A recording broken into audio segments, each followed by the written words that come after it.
こんにちは、ハーリーです。今日は日本橋三越前エリアにある美味しいランチ5選をご紹介します。日本橋三越前エリアは落ち着いた雰囲気で大人デートをしたり、ゆったりとご飯会をするのにぴったりの街ですよね。そこで今日の動画では香川直送小麦で作るコスパ最高の讃岐うどんや、2021年にオープンし瞬く間にミシュランや百名店を獲得したスリランカ料理、なんと銀行をリノベーションしたおしゃれビストロなど幅広いお店をご紹介するので、今日も最後まで期待してみてください。僕のチャンネルでは池袋銀座エリアを中心とした東京の美味しいお店をご紹介しているので、今日の動画いいなぁと思ってくれた方はチャンネル登録といいねボタンを押してくれるとすごく嬉しいです。今日ご紹介する5つのお店の場所はこちらになります。それでは早速参りましょう。1つ目のお店は飯の寺さんです。三越前駅新日本橋駅直結コレド室町テラスの1階にあります。飯の寺さんは黒毛和牛を使った贅沢すき焼きが有名なお店です。店内はカウンター席、テーブル席、個室席のあるどんなシチュエーションにも使いやすい空間です。お客さんは30代から70代の大人の方がお一人様からグループまで様々なシーンで来ています。メニューはこちらです。クイックランチをする人に人気なのはうどん。飯の寺さんの名物は黒毛和牛のすき焼き御膳なので、シーンに合わせてこのどちらかを選ぶのがおすすめです。この日の僕は黒毛和牛のすき焼き御膳をいただきました。見てください、この輝くお肉。綺麗に霜降りがかった和牛が3枚も鎮座していて、うっとりするような美しさですよね。肝心のお味は一口食べただけでわかる柔らかなお肉で非常に美味しいです。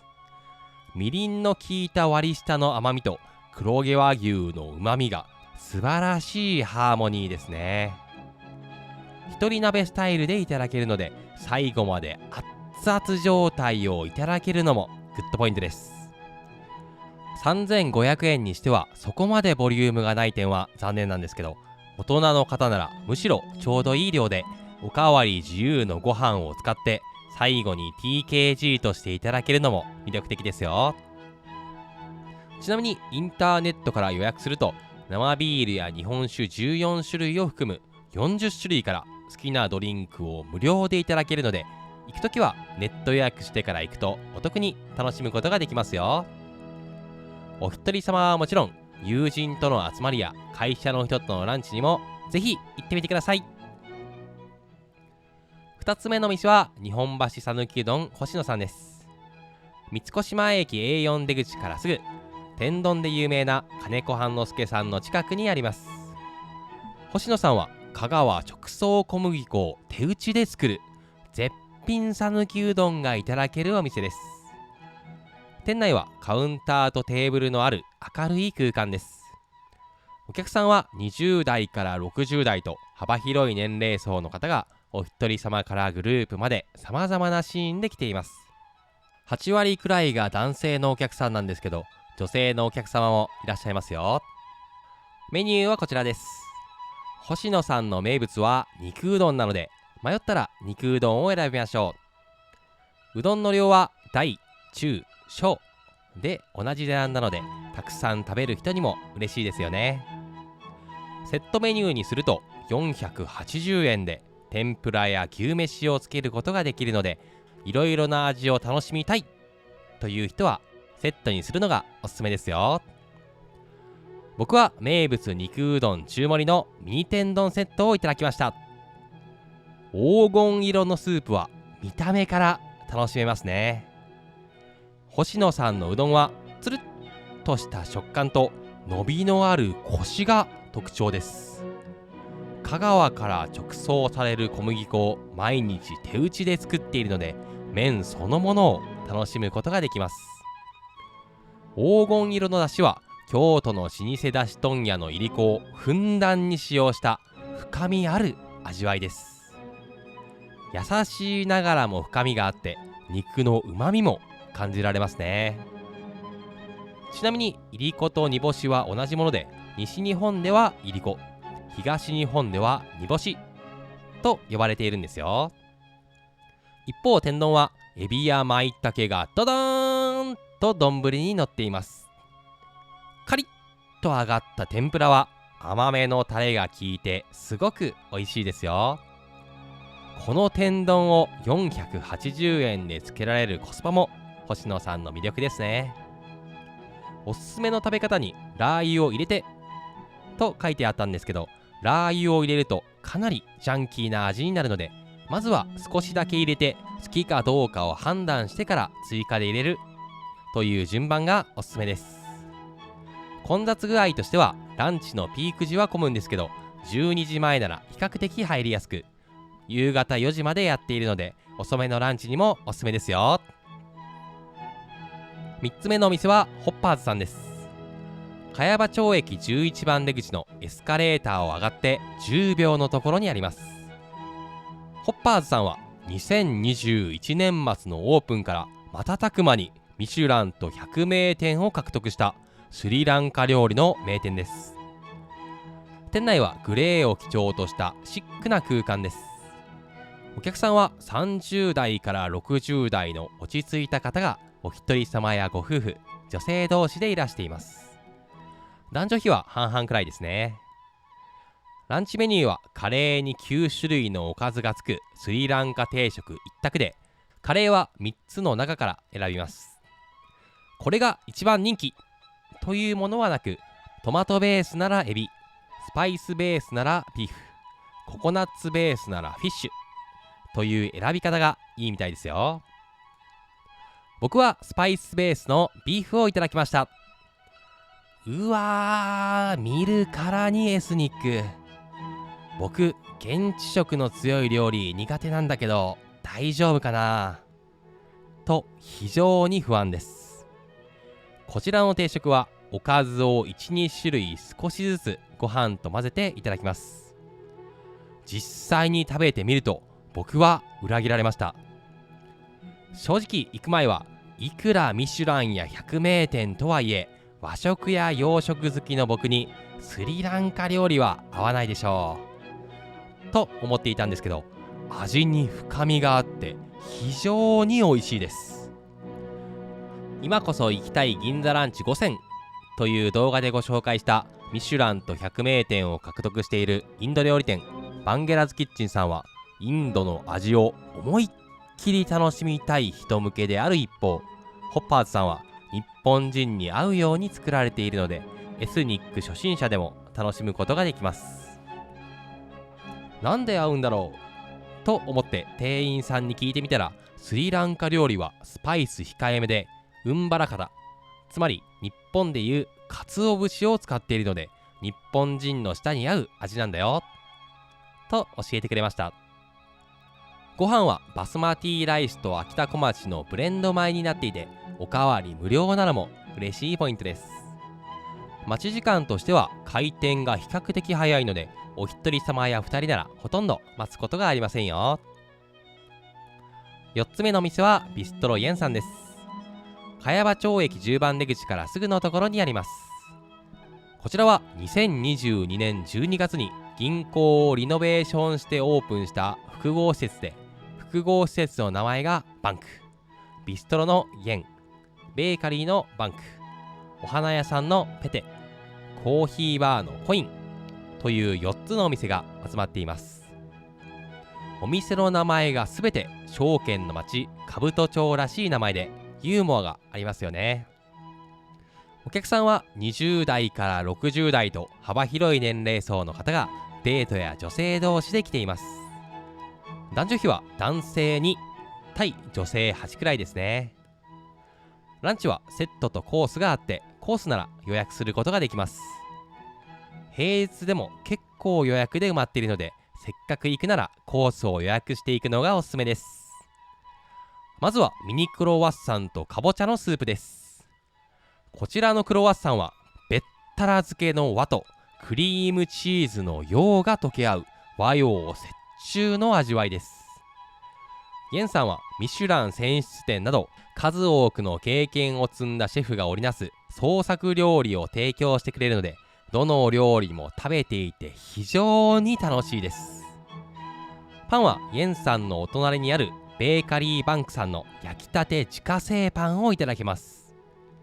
ちょっといいお値段がするバンクさんのパンをおかわり無料でいただけるなんて、なんだかお得な気分になりますよね。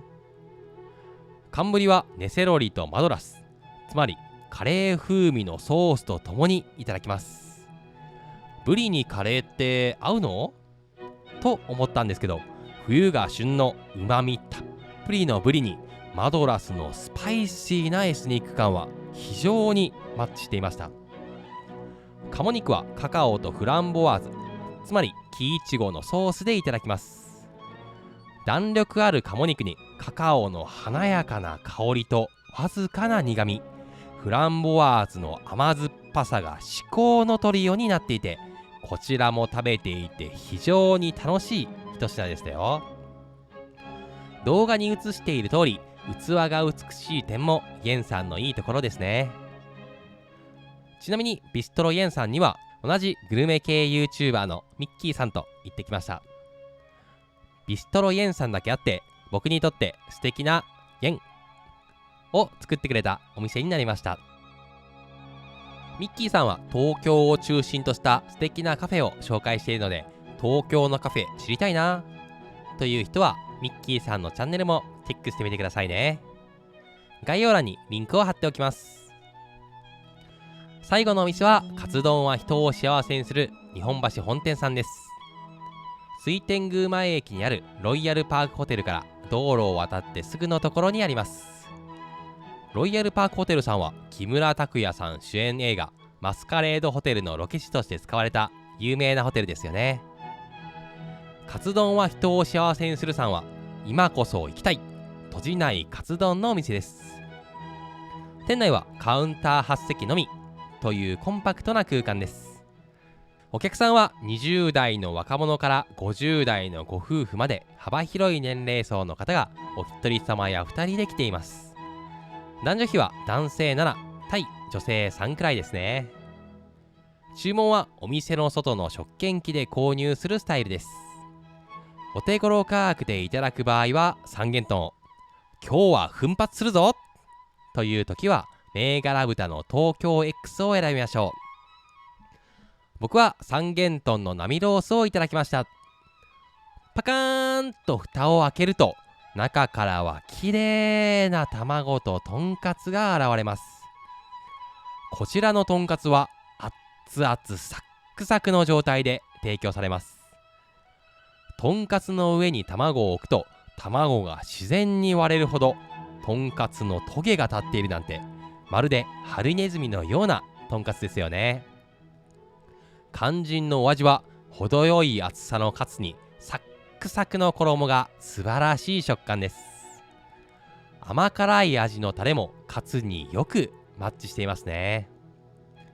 正直お店に行く前は最近流行りの見た目だけのカツ丼屋さんで味は微妙なのかなと思っていたんですけど、ちゃんとした肉感があってサクッとした衣も美味しかったです。完食した丼の底に素敵な文字が書いてあるのもなんだか嬉しくなっちゃいますよね。ぜひ行ってみてください。今日は日本橋三越前エリアにある美味しいランチ5選をご紹介しました。皆さんの気になるお店はありましたか？今日は5つのお店をご紹介したので、僕の方で分かりやすいように表にまとめてみました。あくまで僕個人の感想なんですけど、参考にしてくれると嬉しいです。日本橋エリアは他のランチのお店はもちろんカフェや飲み屋さんもご紹介しているので、気になる方は概要欄からご覧くださいね。最後に僕のおすすめのシーンをご紹介します。黒毛和牛を使ったうまみあふれる贅沢すき焼きをいただくならいいのじさん。香川直送小麦粉を手打ちで作るコスパ最高の絶品さぬきうどんをいただくなら日本橋さぬきうどん星野さん。瞬く間にミシュランと100名店に選ばれた日本人も楽しめるスリランカ料理ならホッパーズさん。銀行リノベーション、まったりランチで使いたいおしゃれビストロならビストロイエンさん。見た目も味も楽しめる今こそ行きたい閉じないカツ丼のお店ならカツ丼は人を幸せにするさんがおすすめです。ぜひ行ってみてください。先日第1回目の10万人記念グルメ会を開催しました。そこで日本橋エリアで美味しいグルメを教えてもらったので、このおまけコーナーでご紹介しますね。一つ目は100名店にも選ばれるフォートナム&メイソンさんのアップルパイです。こちらはいつもコメントくださるフランスバカさんにいただきました。フォートナム&メイソンさんの特徴はイギリス式のアップルパイということです。アメリカの国民的スイーツとして知られるアップルパイは実はイギリスにルーツを持つと言われているのを知っていましたか？イギリスのアップルパイは砂糖を加えて煮込んだリンゴをパイ生地に流し込むのに対し、アメリカのアップルパイは生のリンゴを生地の上に盛ってオープンで焼くのが一般的みたいですよ。手の込んだイギリスと豪快さのあるアメリカという国民性がアップルパイにも出ているのかもしれませんね。2つ目がいちご羽二重です。こちらはアリスさんに教えていただいた名古屋のグルメで、マツコの知らない世界でも取り上げられたメーカーです。非常にみずみずしくて甘酸っぱい大粒いちごと口どけの良い上品なこしあんがふわっふわのお餅に包まれていて、すごく美味しいですよ。こちらは各百貨店にて期間限定で販売されるので、お店のホームページをチェックして行ってみてくださいね。いやいや、日本橋のテイクアウトグルメなんて買ってもどこで食べるかわからないよという人、安心してください。日本橋高島屋さんの屋上庭園には椅子やテーブルが置いてあるので、こちらでゆっくりといただくことができますよ。第1回のグルメ会ではこの他にもあきらさんから獺祭ショコラやゆきぽよさんからお花もいただけて本当に嬉しかったです。第2回のグルメ会はゴールデンウィークと被らないように4月か5月に開催予定なので、日程が決まったら告知しますね。美味しいお店を予約しておきます。これからもおすすめのお店を上げていくので、チャンネル登録といいねボタンを押してくれるとすごく嬉しいです。今日も最後までご覧いただきありがとうございました。ではまた次のお店で。